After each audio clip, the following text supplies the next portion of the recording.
কি বৃষ্টি, ওরে বাপরে বাপ, এত বৃষ্টি যে মাথা খারাপ হয়ে যাচ্ছে। আর এই মাথা খারাপ বৃষ্টিতেই আমরা বেরিয়ে পড়েছিলাম মায়াপুরের উদ্দেশ্যে।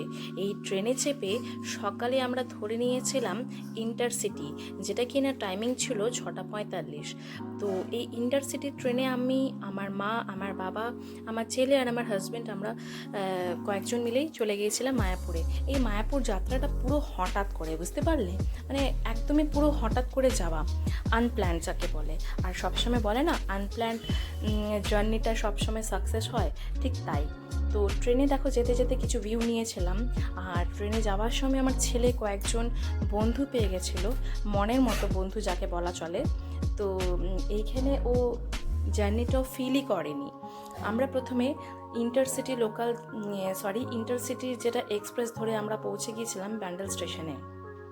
তো ব্যান্ডেল স্টেশনে আমরা নেমে পড়েই সেখান থেকে যে কাটোয়া লোকাল যায়, সেখানে কাটোয়া লোকালে মিনিট 1 ঘন্টা কি 1.5 ঘন্টার মতো আমাদের ডেস্টিনেশনে পৌঁছে দেবে, মানে নবদ্বীপ ধাম কিংবা বিষ্ণুপ্রিয়া। আমরা বিষ্ণুপ্রিয়া স্টেশনে নেমেছিলাম। নেমে পড়ে ওখানে কাছাকাছি টোটো অটো, যেগুলো মাথা পিছু 10 টাকা 15 টাকা ভাড়া নেয়, তো অনেক সময় 5 টাকা করেও ভাড়া থাকে। তো সেগুলো ডিপেন্ড করে সিজনের ওপর। তো যেহেতু বৃষ্টি ছিল, আমাদের মাথা পিছু 10 টাকা করে ভাড়া নিয়ে আমরা পৌঁছে গিয়েছিলাম মায়াপুর, যে লঞ্চ ঘাট থাকে সেখানে। মায়াপুর ঠিক নয়, এটা হচ্ছে বিষ্ণুপ্রিয়ার যে লঞ্চ ঘাট, সেখানে। এখান থেকে আমাদেরকে লঞ্চে করে শ্রী গৌর নিত্যানন্দের কাছে আমাদের পৌঁছে যেতে হবে। তো সেখান থেকে আমরা লঞ্চে যাওয়ার আগে আমি কিছু ক্লিপ করে নিয়েছিলাম, এখানে আশেপাশে কীরকম দেখা যায় দৃশ্যগুলো তোমাদের সাথেও শেয়ার করছিলাম। আর কাছাকাছি প্রত্যেকটা মানে মিনিট 5 মিনিট অন্তর অন্তর এখানে রাধা মাধব কিংবা কোনো না কোনো ছোটো ছোটো আমরা মন্দির দেখতে পেয়েছিলাম। দেখতেই পাচ্ছ এখানে গঙ্গার যে ঘাট, এখান থেকে অনেক বোটও যাচ্ছে, অনেক স্টিমারও যাচ্ছে। আবার যেগুলোর মাথা পিছু খরচ হচ্ছে 5 টাকা থেকে 10 টাকা। তো আমাদেরও 10 টাকা করে টিকিট নিয়েছিল। এটার তফাৎ হচ্ছে যে বোটের ওপরে কোনো তোমার ছাউনি থাকবে না। আর যেটাতে আমরা চেপেছিলাম স্টিমারে, সেটাতে ছাউনি থাকবে, মানে সেগুলো সব সিজনেই প্রেফারেবল।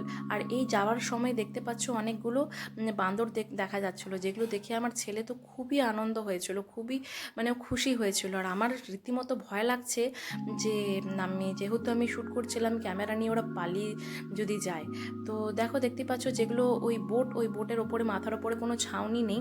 তো বৃষ্টি বলো রোদ বলো, এগুলো সাফার একটু করা যেতে পারে। কিন্তু আমরা যেহেতু মাথার ওপরে ছাউনি ছিল, আমাদের সেই জিনিসটা কিছু মনেই হয়নি। আর দেখতেই পাচ্ছ কত লোক, প্রচুর।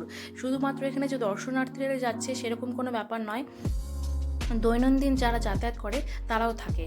তো আমার এই যাত্রাতে আমি আমার গোপাল সোনাকেও আমি নিয়ে গেছিলাম রাধা মাধবের সাথে, ওর পরিচয় করিয়ে দেওয়ার জন্য। ওকে তো ঘরে ফেলে একা যেতে পারি না। তারপর লঞ্চ ঘাটে নামার পরেই জাস্ট মিনিট 5-এর ডিস্টেন্সে আমরা পৌঁছে গেছিলাম মায়াপুর ধাম, যেটা হচ্ছে একদম স্বপ্নের নগরী, একদম মায়ার নগরী। তারপর আমরা মায়াপুর যাত্রীনিবাসে স্টে করেছিলাম। আর এটা হচ্ছে রাতের কিছু দৃশ্য।